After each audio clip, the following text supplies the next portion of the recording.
नमस्कार, मैं हूं मनोज वर्मा और आप देख रहे हैं अटेंशन। और आज अटेंशन में बात करेंगे नेताजी की नसीहत की। जहाँ प्रदेश कांग्रेस में इन दिनों सियासी तेवर भी गर्म है और इशारे भी। पीसीसी चीफ जीतू पटवारी ने खुले मंच से एक बार फिर अपनी ही पार्टी के नेताओं को नसीहत दी और कार्यकर्ता बनकर सड़क पर उतारने की अपील की। जीतू ने राहुल गांधी का उदाहरण देते हुए साफ कहा कि जमीन पर उतरकर संघर्ष करना ही होगा। इधर बीजेपी ने इस मौके को लपकते हुए जीतू पटवारी को आड़े हाथ लिया। हालांकि अब सवाल ये है कि आखिर पटवारी को नेताओं को कार्यकर्ता बनाने की याद क्यों दिलाना पड़ रही है और जीतू पटवारी का इशारा किसकी ओर है। आज चर्चा इन्हीं सवालों के आसपास करेंगे, लेकिन उसके पहले रिपोर्ट देखिए।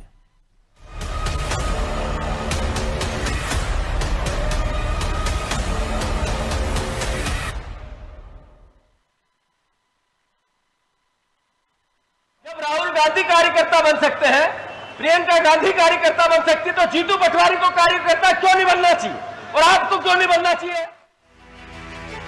तो सुना आपने कि पीसीसी चीफ और जीतू पटवारी अपनी पार्टी के नेताओं को क्या नसीहत दे रहे हैं। नेताओं को कार्यकर्ता बनने के लिए कहा जा रहा है और सड़कों पर उतरने की अपील की जा रही है। याद हो तो तत्कालीन कमलनाथ सरकार में जब ज्योतिरादित्य सिंधिया कांग्रेस में थे, उन्होंने भी सड़क पर उतरने की बात कही थी, जिस पर कमलनाथ ने भी जवाब दिया था और उसका नतीजा ये रहा कि उन्हें सत्ता गंवानी पड़ी। लेकिन अब जीतू पटवारी फिर नेताओं को कार्यकर्ता बनकर सड़कों पर उतरने की अपील कर रहे हैं और ये दो टूक कह रहे हैं कि अब पार्टी में कोई नेता नहीं है, सब कार्यकर्ता है। जब राहुल गांधी एक प्रधानमंत्री के पुत्र, विपक्ष के नेता, जब आपके वोट की लड़ाई के लिए सड़क पर बैठकर गिरफ्तारी देकर बस में जाते हुए नारे लगाते हैं, ये मैसेज क्या है? ये मैसेज है कि आप लोग जागो। जितने हमारे जिला अध्यक्ष, ब्लॉक अध्यक्ष, पदाधिकारी, जितने हमारे एक एक परिवार का वो साथी जो चुनाव लड़के अपना भविष्य बनाना चाहता है, आप सब भी जागो, कार्यकर्ता बनो। हम लोग सब कार्यकर्ता है, एक भी नेता नहीं है। राहुल गांधी का उदाहरण देकर जीतू पटवारी ने नसीहत तो दे दी, लेकिन अब इस पर बीजेपी चुटकी ले रही है। इससे पहले भी बीजेपी ये आरोप लगा चुकी है कि जीतू पटवारी और अन्य नेताओं में अनबन चल रही है। इस बार भी बीजेपी ने कुछ इस तरह के आरोप लगाए। क्या कुछ कहा, वो भी सुनिए। राहुल गांधी, जीतू पटवारी केवल प्रचार प्रसार और प्रोपोगेंडा की राजनीति करते हैं। पार्ट टाइमर नेता बने हुए हैं, जब चाहे गायब हो जाते हैं और जब मौसम होता है तो राजनीति करने के लिए मैदान में उतर पड़ते हैं। ऐसे में जीतू पटवारी राहुल गांधी की तरह संघर्ष करने का कार्यकर्ताओं को आह्वान कर रहे हैं, तो ये तो कांग्रेस पार्टी का दुर्भाग्य है जो ऐसे नेताओं के नेतृत्व में कांग्रेस पार्टी चल रही है। अब सवाल ये है कि जीतू पटवारी को ये क्यों कहना पड़ रहा है कि कार्यकर्ता बनो। क्या उनकी बात को मानने से कोई इनकार कर रहा है? आखिर वो किसकी तरफ इशारा कर रहे हैं? और क्या कांग्रेस में किसी नेता को कार्यकर्ता बनकर जमीन पर काम करने के लिए पहले आदेश की जरूरत पड़ती है? खैर, सवाल कई हैं, लेकिन याद हो तो जीतू इससे पहले गुटबाजी का कैंसर भी खत्म करने की अपील कर चुके हैं। अब फिर खुले मंच से उन्होंने जो कहा, उसका असर कांग्रेस नेताओं पर कितना पड़ेगा, ये भी देखना दिलचस्प होगा। ब्यूरो रिपोर्ट, अनादि टीवी।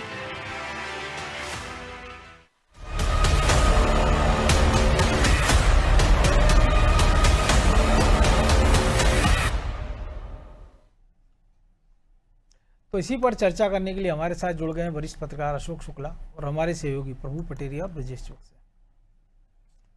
वो स्वागत है शुक्ला जी आपका अनादि टीवी में। और विंध्य की धरती से संदेश जीतू पटवारी ने दिया है, तो सवाल ये है कि सड़क पर उतारने के लिए कौन जीतू पटवारी को पीले चावल देने जाएगा? भाई पार्टी के प्रदेश अध्यक्ष हो, जब आपका राष्ट्रीय स्तर का नेता एलओपी आपके राहुल गांधी, जब आप खुद उदाहरण दे रहे हो उनका, प्रियंका गांधी का उदाहरण दे रहे हो, तो फिर आपको तो खुद ही उतर जाना चाहिए। आप किसका मुंह देख रहे हो सड़क पर उतरने के लिए? आप ठीक कह रहे हैं, जीतू पटवारी प्रदेश अध्यक्ष है और नेता ही नेतृत्व करता है कार्यकर्ताओं का। आप कार्यकर्ता बन के पार्टी के कार्यकर्ताओं का नेतृत्व करें या किसी जिम्मेदारी को लेकर आप करें, जिसे राहुल गांधी का वो जिस तरह से उल्लेख कर रहे हैं। राहुल गांधी ने भारत जोड़ो यात्रा भी निकाली, कई हजार किलोमीटर की उन्होंने पैदल यात्रा की है। उसके अलावा भी वो जो एक वोट चोरी का मामला लेकर वो जिस तरह से सड़क पर आंदोलन करते हुए दिख रहे हैं, तो निश्चित तौर पर राहुल गांधी संघर्ष करते हुए नजर आते हैं। और उससे प्रेरित होकर जीतू पटवारी को भी लगता है कि इस तरह से हम लोगों को भी मध्य प्रदेश में भी कुछ करना होगा। 2003 से ये सत्ता से बाहर एक बार जैसे जैसे इनको 2018 में सत्ता मिलती है, लेकिन जैसा भी आप जिक्र भी कर रहे थे कि ज्योतिरादित्य सिंधिया ने कहा था अगर घोषणा पत्र लागू नहीं होगा तो वो सड़क पर उतर जाएंगे, और तब कमलनाथ ने उनका जो है मजाक उड़ाया था ये कहते हुए कि ठीक उतर जाए। उसके बाद में पूरी पार्टी जो है वो सत्ता से चली है। तो ये ब्रह्म वाक्य तो जीतू पटवारी भी अपना सकते हैं ना कि भाई सरकार अपना घोषणा पत्र पूरी नहीं कर रही है और उसको लेके वो सड़क पर उतर जाए। इतना से अंतर रहेगा, वो अपनी सरकार के खिलाफ थे, ये सरकार के खिलाफ है बस। बिल्कुल बिल्कुल, आपको सरकार के खिलाफ कोई बड़ा आंदोलन खड़ा करने की आवश्यकता है। और इनके जो छत्रप हैं जिसमें अजय सिंह राहुल, बिंद प्रदेश की अगर आप बात करें तो बिंद प्रदेश में ले लेकर केवल एक ही बड़े नेता बने हैं जो सड़क पर नहीं उतर रहे हैं, वो अजय सिंह राहुल है। वो सड़क पे क्या उतर रहे हैं, वो पार्टी की जो आवश्यक बैठकें भी होती हैं भोपाल वगैरह में जो होती हैं उसमें भी वो शामिल नहीं होते हैं, शायद वो खुद को जो है अलग थलग किए हुए हैं। तो हो सकता है कि उनको संदेश दे रहे हो कि मध्य प्रदेश में एक संकट उनके सामने भी है ना, जब कमलनाथ वहां कार्यक्रम करते हैं तो वो मंच पे नहीं चढ़ने देते हैं और पटवारी कह रहे कि नीचे उतर जाओ, वो भी क्या करे, क्या विचार है। देखिए, उम्रदराज नेताओं की अब पार्टी के भीतर कोई बहुत पूछ परख बची नहीं है, और ये उम्रदराज नेता जो है सड़क पर उतर के आंदोलन कर भी नहीं सकते। खड़गे जी को आप कह सकते हैं कि वो अपवाद थे कि इस उम्र में भी वो वहां पर कल राहुल गांधी के साथ में थे। लेकिन बिंद प्रदेश में जो इन्होंने आह्वान किया है, तो बिंद प्रदेश को अगर आप देखें तो बिंद प्रदेश में ले जाकर 2-3 नेता ही बचे हैं। एक राजेंद्र सिंह है, पूर्व विधानसभा अध्यक्ष, वो भी उम्रदराज है, उनमें भी वो सामर्थ्य नहीं है कि वो सड़क पर उतर कर कोई बड़ा आंदोलन खड़ा करे। और इनके जितने जिला अध्यक्ष हैं वो नाम के अध्यक्ष हैं, वो कहीं कुछ मतलब पार्टी को मजबूत करने के लिए कहीं वो जमीन पे काम करते हुए नजर नहीं आते। शायद उनको एक्टिवेट करने के लिए जीतू पटवारी ने कहा होगा। लेकिन सबसे महत्वपूर्ण ये है कि जीतू पटवारी खुद कार्यकर्ता बन के अगर कोई आंदोलन खड़ा करेंगे तो मुझे लगता है कि पार्टी उनके साथ खड़ी होगी। उम्रदराज नेता भले किसी किन्हीं कारणों से उनके साथ में न खड़े हों, और दूसरे कारण भी हो सकते हैं, कोई प्रतिस्पर्धा हो पार्टी के भीतर, लेकिन संघर्ष करने की आवश्यकता कांग्रेस को है। और अगर जीतू पटवारी ये कह रहे हैं तो उनको करके दिखाना चाहिए, जिससे कि कार्यकर्ता मोटिवेट हो और उनके साथ में कार्यकर्ता भी आंदोलन शुरू करें।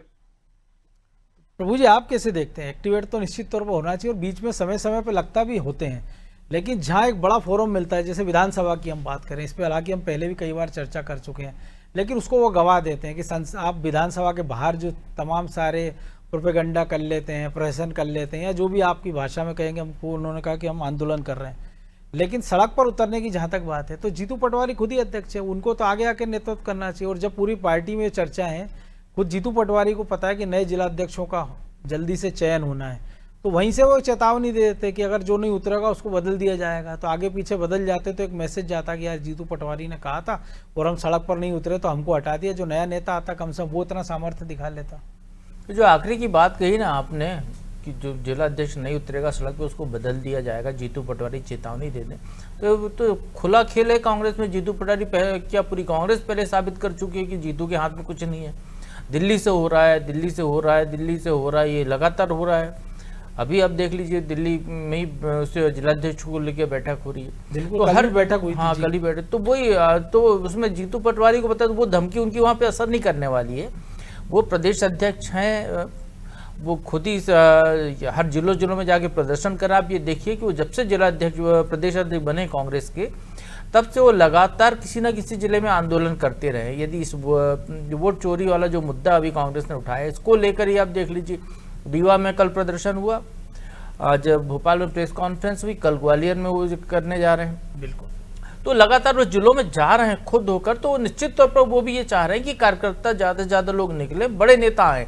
बड़े नेता यदि बिंद की, जैसे अभी शुक्ला जी ने बात की, अजय सिंह राहुल बिंद के बड़े नेता माने जाते हैं। यदि वो नहीं निकलते हैं, कार्यकर्ताओं के साथ नहीं आते हैं, तो बहुत सारे लोग कार्यकर्ता को लगेगा कि भाई हमारा नेता ही बैठा हुआ है तो हम क्यों जाएं। ये स्थिति नहीं होनी चाहिए, उसका संदेश वो दे रहे हैं। कमलनाथ हैं, जैसे कमलनाथ नहीं आते हैं कार्यक्रमों में, पार्टी की बैठकों में, वो ट्वीट पे ही पूरा खेल करते रहते हैं। अखबार जो खबर चिंतन शिविर में भी वो वर्चुअली जुड़ा, रियल तो जुड़ा ही नहीं हो। वो सरकार के प्रति जो उनको आक्षेप लगाने हैं या सवाल खड़े करने हैं, तो अखबारों में जो खबरें छपती हैं उसको कटिंग चेप के वो जो है अपना इतिश्री कर लेते हैं कि पूर्व मुख्यमंत्री, पूर्व प्रदेश कांग्रेस अध्यक्ष, कांग्रेस का बहुत बड़ा नेता, 45 साल तक फसल बीमा को लेकर उन्होंने एक लंबी चिट्ठी लिख दी है, लेकिन उसमें तथ्य उसमें भी नहीं है। तो वहां पर वो अपने आप को साबित करते हैं। इस तरीके के नेता हैं। यदि पुराने नेताओं में देखें तो एक दिग्विजय सिंह है जो लगातार दौरे करते दिखते हैं, सड़क पर उतरते दिखते हैं। यदि वाकई में पार्टी कोई भी कार्यक्रम हो तो वहां पर जाते हुए दिखाई देते हैं। और कार्यकर्ताओं के बीच में बैठने की बात दिग्विजय सिंह पहले ही कह चुके हैं कि मंच पे नहीं बैठूंगा पार्टी कार्यक्रमों में। तो इस तरीके से यहाँ पे उनको मोटिवेट करने की बात है कि आप यदि बड़े नेता हैं, जीतू पटवारी ये कह के एक तरीके से ये भी संदेश देने की कोशिश कर रहे हैं कि आप पार्टी के स्थापित नेता हैं, बुजुर्ग हो गए हैं, हम आपको बाहर नहीं करना है, लेकिन आप जिस तरीके की हरकतें करते जा रहे हैं, पार्टी के कार्यक्रमों में नहीं आ रहे हैं, तो निश्चित तौर पर आप धीरे धीरे बाहर होने के रास्ते पे खुद ही जा रहे हैं, मजबूरन बाहर करना पड़ेगा। शायद ये उनके लिए चेतावनी का संदेश है। डीवा में यदि बोला है तो निश्चित तौर पर ये चेतावनी अजय सिंह राहुल के लिए है, उनके समर्थकों के लिए थी ये चेतावनी। बाकी तो आप देखिए कार्यकर्ता थे ना वहाँ पे, पंडाल सजा था, लोग आए थे, वो जहाँ भी जा रहे हैं कांग्रेस के बाकी जिलों के कार्यकर्ता तो आए ना, जहाँ भी जिले में कार्यक्रम होता है आसपास के जिलों के भी पहुंच जाते हैं। लेकिन जो आपने शुरू में कहा था ना कि जिस जिला अध्यक्ष को पता है कि हमको ये बिगाड़ नहीं सकते, दिल्ली से हमारा खूंटा बंधा है, तो वो बड़े नेताओं को पता है कि जब ये छोटे नेताओं को कुछ नहीं कर पा रहे तो हमारा क्या होगा। तो दिल्ली से भी एक संदेश मिल जाना चाहिए बड़े नेताओं को ना, कि अगर आप जीतू पटवारी के साथ कदम ताल आपने नहीं किया तो फिर आप ये समझ लीजिए कि हम आपको बाहर, जो राहुल गांधी पहले कह गए थे रेस के घोड़े, बारात के घोड़े, लंगड़े घोड़े, लूले घोड़े, तो उस कैटेगरी में आप फिर उनका कैटेगरी तय कर दीजिए कि किस कैटेगरी में, उनसे आप चर्चा बंद कर दीजिए। ये तो जीतू पटवारी को वहाँ दिल्ली चिट्ठी लिख के बताना पड़ेगा ना, ये उनको सामने बैठ के बताना पड़ेगा कि ये लंगड़े हैं, ये नाकाम घोड़े हैं, ये लूले घोड़े हैं। तो वो जीतू पटवारी वो करने से बच रहे हैं, इसलिए वो बचे हुए हैं। तो नहीं तो दिल्ली से भी संदेश आया, क्योंकि दिल्ली ने तो साफ इशारा कर ही दिया है कि इन्हीं दोनों के हाथ में भी कमान रहेगी। तो ये अभी संभाल रहे हैं कमान। आप देख लीजिए 29 सीटें हार गए यदि लोकसभा की, आप 29 की 29, एक जो जीतते थे वो भी हार गए, उसके बावजूद आप बने हुए हैं। अब केंद्रीय नेतृत्व आप पे भरोसा कर रहा है तो कुछ तो वजह रही होगी इनके ऊपर, इसलिए वो लगातार काम करते हुए दिखाई दे रहे हैं। तो एक सुरक्षा कवच राहुल गांधी ने दे दिया ना कि भैया वोट चोरी से हार गए, हम तो वोट चोरी से हार गए, पहले कह रहे थे लाडली बहना से हार गए, तो अब क्या निश्चित। लेकिन वहाँ कल के कार्यक्रम की एक बड़ा आश्चर्यजनक बात है, वहाँ अजय सिंह राहुल जब मंच पर आए तो उन्होंने जो कहा वो अपने आप में सोचने वाली बात है मनोज जी। क्यों कांग्रेस के नेता यदि जो राहुल गांधी जो मुद्दा उठाया उसको भी किस तरीके से ले रहे हैं, ये अपने आप में साबित करता है कि उन्होंने मंच से कहा कि 2023 का जब रिजल्ट आने के एक दिन पहले उन्होंने तत्कालीन मुख्यमंत्री शिवराज सिंह चौहान को मामा संबोधित करते हुए कहा कि मैंने उनको फोन लगाया कि क्या स्थिति है, तो मामा बोले 50-50 दिख रहा है।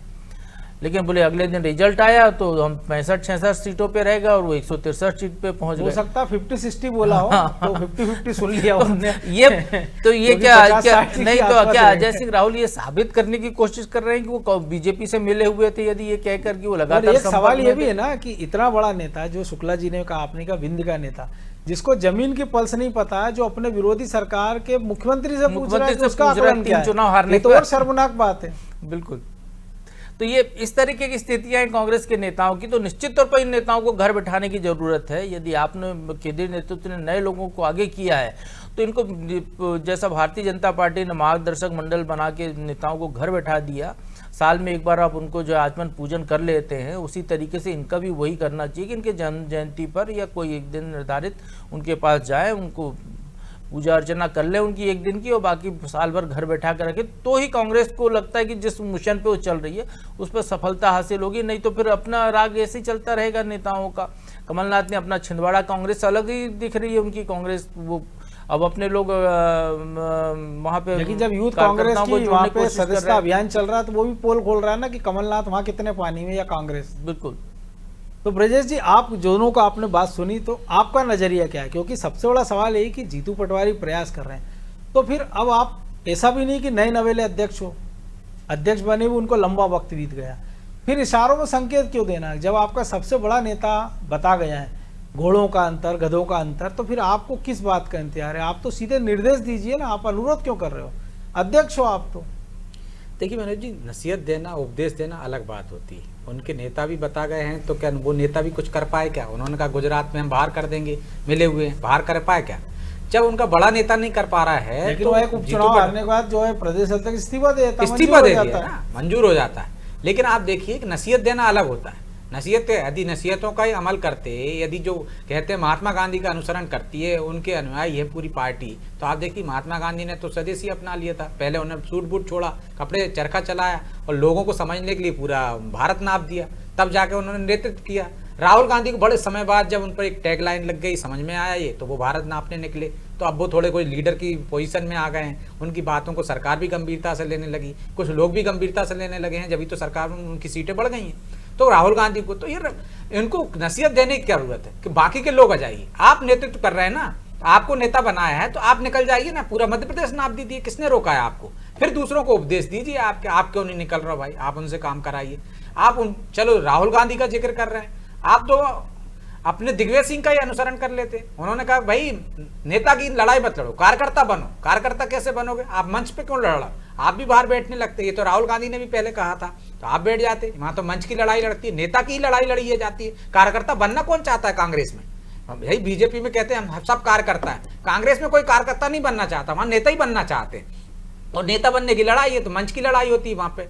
तो अब जीतू पटवारी को नसीहत देने से पहले खुद संघर्ष करना पड़ेगा। जो संघर्ष कर रहे हैं हो सकता है वो नाकाफी हो, जो आप प्रयास कर रहे हैं। हमने जीतू पटवारी को पहले भी देखा है, यूथ कांग्रेस के अध्यक्ष थे, पूरा प्रदेश नाप दिया था उनने, और उसकी जो फसल बोई थी वो आज काट रहे हो ना, आप प्रदेश अध्यक्ष बन गए। आप यदि पूरे मध्य प्रदेश आज नाप दोगे तो आप इसकी फसल काटोगे, विधानसभा भी पहुंचे। हाँ, हो सकता है मुख्यमंत्री बन जाओ आप, यदि आपको फसल काटना। दिग्विजय सिंह के बारे में कहा जाता है कि जब वो प्रदेश अध्यक्ष बने थे तो बाकायदा टिफिन लेके निकल जाते थे, उन्हें किसी ने रोका था क्या? उनने अपनी पहचान बनाई थी ना दिग्विजय सिंह ने। ऐसे तो नहीं दिग्विजय सिंह को पूरे मध्य प्रदेश में कोई जानता है, या दिग्विजय सिंह ने संघर्ष ही किया ना, इसके बाद तो मुख्यमंत्री बने। तो आपके पास मौका मिला है, आपसे जो पूर्ववर्ती अध्यक्ष थे वो पूरे मध्य प्रदेश नहीं नाप पाए हैं, वो मध्य प्रदेश में उस जगह तक नहीं पहुंच पाए हैं, वो अपने क्षेत्र तक सीमित रहे। उससे पहले के प्रदेश अध्यक्ष को देख लीजिए आप। लेकिन आपको वो मौका मिला है तो आप उस मौके को बनाइए ना। आप किसी पे कार्रवाई तो कर नहीं सकते, आपको कांग्रेस की दशा मालूम है। जब बात आई थी कमलनाथ को अध्यक्ष बनाने की, तब अध्यक्ष बने थे तो आपकी बात आई थी, आप कार्यकारी अध्यक्ष थे, तो आपने कहा कि मुझे तो दिल्ली ने नियुक्त किया है। तो अब जब आप आंख दिखा रहे थे तो आपको भी दिल्ली से नियुक्त करने वाले दिखाएंगे। जब आप किसी का कुछ बिगाड़ नहीं सकते मनोज भाई, तो आप अपना काम करिए ना, किसी को नसीहत देने की क्या जरूरत है? आप तो निकल जाइए लोटा लेकर और आप पूरा प्रदेश नाप दीजिए। तो आपको किसने रोका है? आप नेता बने गए हैं, नेता बनाने का एक प्लेटफॉर्म आपको दे दिया है। आप उमंग संगार क्या कर रहे हैं, दिग्विजय सिंह क्या कर रहे हैं, कमलनाथ क्या कर रहे हैं, ये समय बाद में आ जाएंगे। जब आप संघर्ष करेंगे ना तो सब पीछे आपके खड़े हो जाएंगे। जब आपके पीछे पब्लिक खड़ी हो जाएगी, आपके पीछे कार्यकर्ता खड़े हो जाएंगे, तो ये नेता भी घर से मजबूरी में निकले आएंगे, क्योंकि इनकी जो जिन्होंने पूरी विरासत बना रखी है वो कहीं लुट ना जाए। तो वो तो अपने आप निकलेंगे डर के। आपको किसी की नसीहत देने की जरूरत नहीं है, आप कार्यकर्ताओं का साथ लीजिए। जिला अध्यक्ष आपकी नहीं सुन रहा तो कार्यकर्ता तो सुनेंगे, लेकिन आप उनके पास पहुंचोगे तो 10 जुड़ेंगे, 10 से 20 जुड़ेंगे, 20 से 50 जुड़ेंगे कि हमारा नेता संघर्ष करता हुआ दिख रहा है, राहुल गांधी संघर्ष करते हुए दिख रहे हैं। तो देखिए आप जुड़ते जा रहे हैं ना लोग। आप पूरा विपक्ष एक बार पहली बार वोट चोरी के मामले में एक साथ हुआ, 300 सांसद उनके साथ खड़े हो गए, भोज में एक साथ हो गए। नहीं तो उसी बैठक में आप देखिए जब बात आती थी नीतीश कुमार की, ममता बनर्जी की, कितने सुर अलग अलग आते थे ना लोकसभा चुनाव से पहले। तो आप जब संघर्ष करोगे तो निश्चित तौर पर आपसे लोग जुड़ेंगे। तो मुझे नहीं लगता कि नसीहत से कुछ फर्क पड़ने वाला, क्योंकि कांग्रेस में लोग नीचे ही गिराने की कोशिश करते हैं। जो बड़े नेता हैं आपकी नसीहत से वो बाहर निकल आएंगे, वो कोशिश करेंगे कि जीतू पटवारी ज्यादा सफल ना हो जाए, बहुत बड़े नेता ना बन जाए, हमारी बैसाखी पर चलें, हमारे सहारे चलें। तो आपको किसी का सहारा बनना, आप किसी का सहारा लेने की जरूरत क्या है? आपके पास अध्यक्ष का टैगलाइन है, आपको कोई रोक नहीं सकता कि अध्यक्ष हमारे क्षेत्र में नहीं आएगा। आप कोई क्षेत्रीय छत्रप तो है नहीं है कि दिग्विजय सिंह कहेंगे मेरे क्षेत्र में क्या कर रहा हो, यहाँ पे दखलंदाजी क्यों कर रहा हो। आप कमलनाथ कहेंगे मेरे क्षेत्र में दखलंदाजी क्यों करो। आप तो सबके क्षेत्र में जाओ, निकल जाओ एक बार। हो सकता है कि वो बाकी के लोग डर के मारे आपके पीछे आ जाएं। तो मुझे नहीं लगता है कि नसीहत से बाकी के नेताओं पर कोई फर्क पड़ेगा। यदि नसीहत से फर्क पड़ रहा होता तो अजय सिंह राहुल भैया की भाषा अलग होती, अरुण यादव की भाषा अलग होती, बाकी तमाम नेता आपके पीछे खड़े होते, क्योंकि उनको मालूम है कि आप कुछ नहीं बिगाड़ सकते, ना जिलाध्यक्ष का बिगाड़ सकते हो, ना उनका बिगाड़ सकते हो। तो आपको उतना ताकतवर बनना पड़ेगा। तो मुझे लगता है कि जीतू पटवारी को खुद अमल करना चाहिए, वो नसीहत बाद में दें, पहले खुद उस पर अमल करें। तो बेहतर है ना कि इसकी शुरुआत वो कभी छिंदवाड़ा से कर दें, या राजगढ़ से कर दें, या चुरूट से जाकर कर दें, कि भैया फिर देख लें कौन नेता उतरता कौन नहीं उतरता। सबसे पहले तो करना ही चाहिए ना विरोधियों के क्षेत्र में, जहाँ आपके वहीं करिए, आप जहाँ पे आपके छतरा पे वहां पे जाके करिए। जो खाली क्षेत्र है आपका ग्वालियर चंबल, वहां तो तमाम नेता लड़ रहे हैं ना, सब जा रहे हैं। तो जब आप उनके क्षेत्र में जाओगे तो मुझे लगता है वो तो अपने आप ही पीछे आ जाएंगे आपके, क्योंकि आप अध्यक्ष हो। तब आप कह सकते हो भाई साथ नहीं आ रहे हैं। अब अजय सिंह राहुल भैया के आपके मंच पर नहीं आए, आपको नसीहत देने के, जब जाओगे तो आप जाना पड़ेगा। दिग्विजय सिंह को आना पड़ेगा, जयवर्धन सिंह को आना पड़ेगा। छिंदवाड़ा में करोगे तो नहीं आना पड़ेगा, नकुलनाथ को आना पड़ेगा, कमलनाथ को आना पड़ेगा। तब आप कह सकते हो कि काम नहीं कर रहे हैं। तब एक रिपोर्ट भेजोगे तो मुझे लगता है वो ज़्यादा कारगर होगी। जब हाईकमान देखेगा कि भाई ये आदमी मेहनत कर रहा है, उनके क्षेत्र में जा रहा है, ये सपोर्ट नहीं कर रहे हैं, तो मुझे लगता है तब कुछ असर होगा। नसीहत से कुछ असर नहीं होने वाला। बिल्कुल, बिना भय के प्रीत होती भी नहीं है। बहरहाल वक्त इतना ही था, बहुत धन्यवाद शुक्ला जी। तो जीतू की नसीहत अब देखिए कितना रंग लाती है, लेकिन इतना एक अंग्रेजी कहावत है कि अगर आप 100 भेड़ों का नेतृत्व एक शेर को सौंप देते हैं वो भेड़ें जो है शेर की तरह व्यवहार करती है, और 100 शेरों का नेतृत्व आप एक भेड़ को सौंप देंगे तो वो शेर भेड़ की तरह व्यवहार करते हैं। अब ये जीतू पटवारी को तय करना है कि वो शेर की तरह नेतृत्व करेंगे या भेड़ों की तरह। अटेंशन में आज इतना ही, मुझे दीजिए इजाज़त और आप देखते रहिए अनादि टीवी। नमस्कार।